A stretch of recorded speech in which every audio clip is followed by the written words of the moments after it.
What's going on for you and how could I help?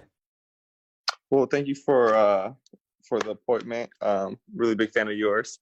So small little story about myself. I had the plan of going into law school right after undergrad. I got I took a LSAT prep course during the summer. Was about to take it. Good time. Thought I would take it around like the September LSAT, send applications, October or whatnot. But in that prep course, I fell behind. I got my wisdom teeth removed early on, and after that, I just could never keep up. So that's what happened. Right. I hear what you're saying. So you're back on track now. When are you planning on taking the LSAT, and what do you think is giving you the most trouble right now? Oh, I want to get it done. I want to say August. Like, I want to send the applications as soon as possible. Like, early admissions. I already delayed my application process, so the least I could do is, submit it as early as possible. But just talking with a friend, I think it might be best for me to maybe cut that mentality shorter, because it seems like the more I give myself time, the more like my mind thinks, you have time. So, but definitely July or August. Gotcha. Take the LSAT. Yeah, good. I think there's a lot of value in picking a target and sticking to it just to keep you on track and to keep you motivated, especially if you're stuck at home under quarantine and feel kind of aimless, so much uncertainty in the world.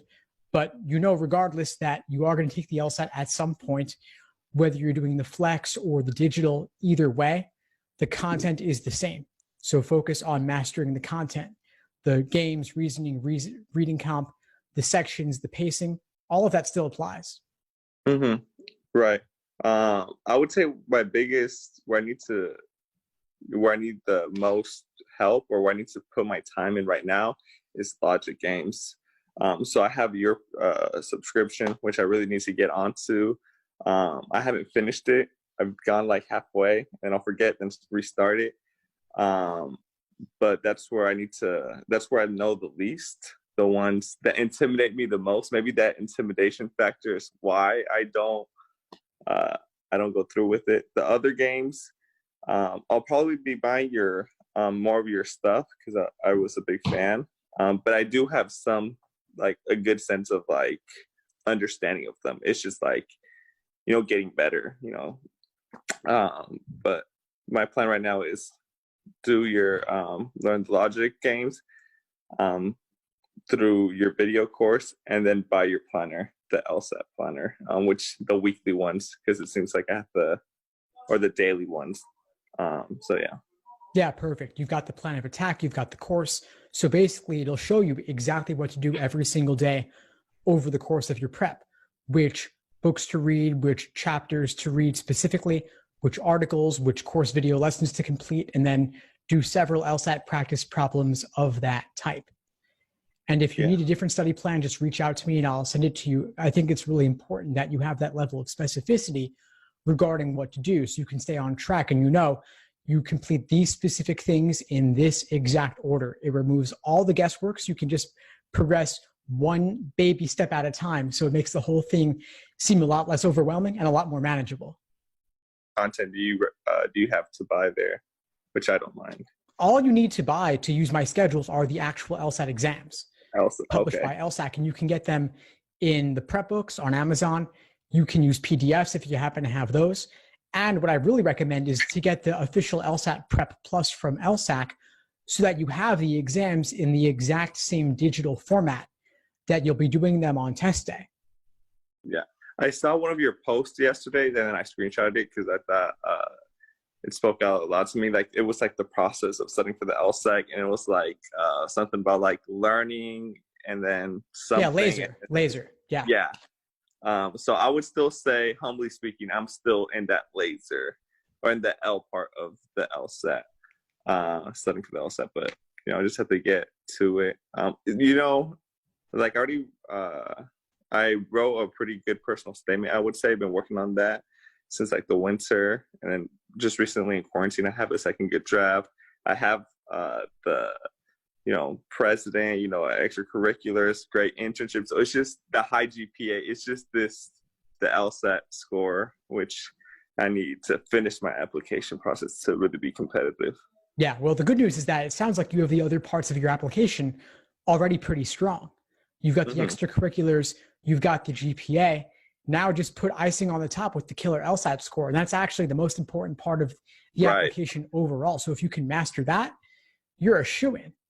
And so the fact that you're at the L portion of laser right now, the first stage of LSAT prep, learning the theory, that's totally fine. You've got 3-4 months till you take the LSAT. You said you're aiming for July or August, and we're in mid-April right now. You've got plenty of time to master this exam. If you've got my course, you actually already get a day-by-day study plan included. And if you need a different one, just email me and I'll send it to you.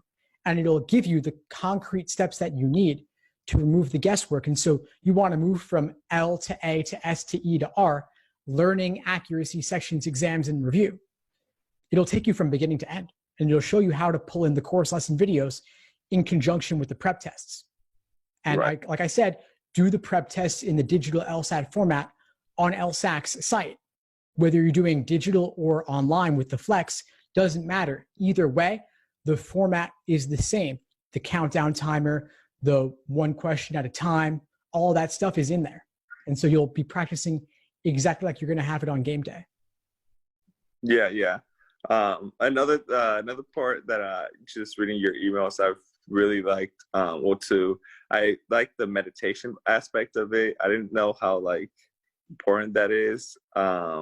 When I was studying for the LSAT during the winter time, I even downloaded the Calm app. So I don't know if you have that out there, but definitely I would recommend, just for overall great, for sanity, as well as something I've done with at least my personal statement, which I got from you, is the money.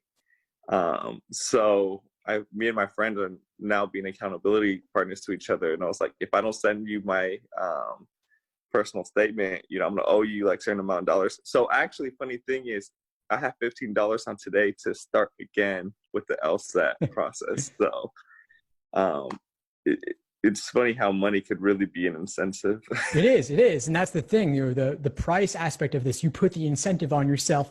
If you don't study, it's going to cost you $15. So you're actually saving $15 by studying based on the agreement that you established with your friend. And that's important because it might seem silly and seem like a token now, but if you think about it, you get a top LSAT score, you get thousands and thousands of dollars in scholarship money. So what we're doing is we're taking that pot of gold at the end of the rainbow and we're sprinkling that gold all along the way, all along your path between now and then, so that you have a bit more immediacy in terms of the incentives. But the payoff at the end of this process, when you get that top score, is enormous. But like you said earlier, if the LSAT seems far off and distant, it's less urgent in the short term and other things can get in the way. So if you place those short-term incentives along the road to success, it'll keep you moving along. Mm-hmm. All right, I have one question for you. And again, this is something I learned got from you. The schedule, which seems really smart, wake up early and then hit that 9 to 12 and then, lunchtime or whatever, then 1 to 3, and then you still have time overall over your day.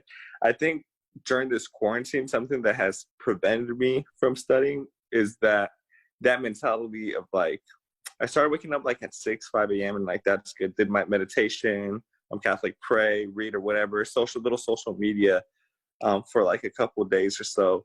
And then I got into the habit with I woke up at 8 a.m. instead of 6 a.m. Therefore, I can't start at 9 or 10 a.m. like I would like to. And that's been that terrible mentality that I've been having. If I don't fit that 9, that schedule particularly, I'm no, I'll just do it tomorrow. I'll try to wake up, but it's been such a failure. So do you have a plan B or another, or do you have any advice for that? Well, you could shift everything later theoretically. In practice, though, that's much harder to do. Right. So I think it all starts with step one. If you woke up at 8 a.m. one day, that's fine. But next day, get back at it with 6 a.m. And if you just have that alarm go off at 5, 6 a.m., no matter what, it's going to be a lot harder for you to sleep in, to stay up late that night. Mm-hmm.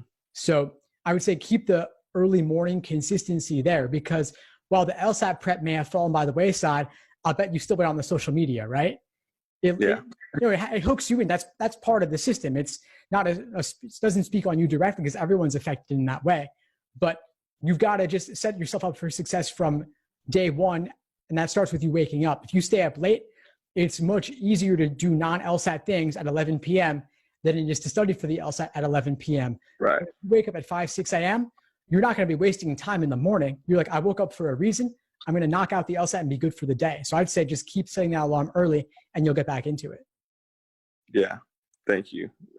So today I'll be doing afternoon practice because I didn't wake up so early, but hopefully I can start waking up early. And then in that week where I was waking up early, it's crazy how much, how productive you could actually, who would have thought? Well, it's also nice because nobody else is up that early. So those distractions aren't there. Yeah. And even for the days where you do wake up late, that's fine. It's okay to have a day off every now and then, but maybe do a little something at least. At least if you could knock out 1 hour or 2 hours, that's better than 0. Mm-hmm. Got it. And then for personal statements and everything like that, do by any chance, I don't know if you have it on your website, like I know you've given out advice. Do you read them? Do you charge anything to potentially give advice for that or no? Or would that be an email type of thing? I do have packages for admissions coaching and I can send you more information on that. Yeah. Okay, great.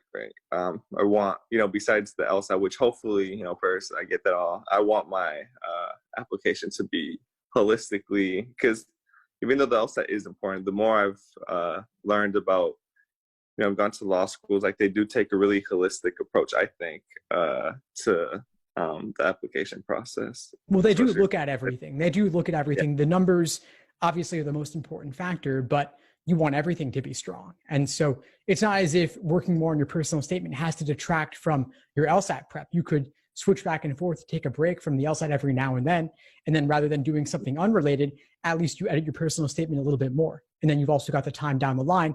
Once you've taken the LSAT, you've got a couple weeks before you get your score back. And so that's a great time to work on those other aspects as well. Mm-hmm. I think I know the answer to this, but I signed up for LSATs maybe 1 or twice. And then I canceled them, never took the exam. Law schools do not see that, correct? So if you withdraw before the exam day and you don't ever set foot inside there, and you withdrew online, then they will never know that you were even registered for that test. Okay, got it. Okay, just making sure. Yeah, awesome. Well, we're about up for today, Jesus, but it's been great connecting with you. Yeah, thank you. Thank you for the emails and everything like that. I do appreciate your content. It's just, finding that. I think one time you called it the Jedi focus or whatever. I really just have to get into that, and the rest is on me. Exactly. So I appreciate the call. Yeah, of course. Sure. Before we sign off, what would you say is the biggest insight you got from our call today? I would say definitely some inspiration. So, guidance. So overall guidance is what I would say. Awesome. Well, keep in touch. Let me know if you need anything as you move forward. Thank you so much. Thanks for tuning into the show. Please subscribe if you haven't done so already to be notified of new episodes as I release them. And feel free to reach out if you need anything at all as you move forward with your prep. I'm happy to help however I can. In the meantime, I wish you all the best and take care.